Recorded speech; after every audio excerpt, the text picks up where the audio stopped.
তিনিচুকীয়া প্ৰতি শ্ৰীযুত অজিত দত্ত উচ্চ বৰ্গৰ সহায়ক বিদ্যালয়সমূহৰ উপপৰিদৰ্শকৰ কাৰ্যালয়।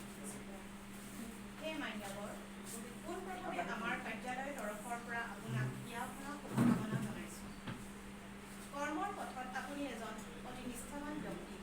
বিগত 1993 চনৰ 1 নৱেম্বৰত নিম্নবৰ্গৰ সহায়ক হিচাপে আপুনি তিনিচুকীয়া জিলাৰ প্ৰাথমিক শিক্ষা বিষয়াৰ কাৰ্যালয়ত চাকৰি জীৱনৰ প্ৰথম পাতনি মেলে।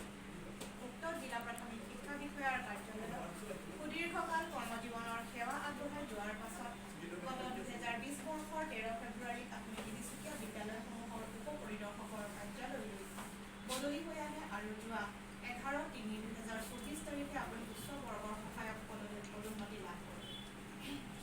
আপোনাৰ চাকৰি জীৱনৰ আৰম্ভণিৰ দিনৰ পৰা আজি অৱসৰ দিনলৈকে আপুনি যি নিষ্ঠা সহকাৰে আৰু নিয়াৰিকৈ নিজৰ কৰ্ম সম্পাদন কৰি গ'ল, তাত আমি সমূহ বিষয়ববীয়া আৰু কৰ্মচাৰীবৃন্দক কৃতজ্ঞ হৈ ৰ'লোঁ। সুদীৰ্ঘ 31টা বছৰ কৰ্ম সম্পাদন কৰি আহি আজি 31 মাৰ্চ 2024 তাৰিখে আপুনি অৱসৰৰ দুৱাৰ দিছে। আজিৰ আপোনাৰ কৰ্মময় জীৱনৰ এই বিদায় বেলাত আমাৰ তৰফৰ পৰা আপোনাক দিবলৈ একোৱেই নাই। আছে মাথো সীমাহীন মৰম, শুভকামনা আৰু শ্ৰদ্ধা। আশা কৰোঁ আমাৰ এই শুভকামনা আপুনি সাদৰেৰে গ্ৰহণ কৰিব। শেষাৰ্থত আমাৰ আশা আৰু মনোকামনা আপোনাৰ অনাগত জীৱন যেন সুখ আৰু আনন্দ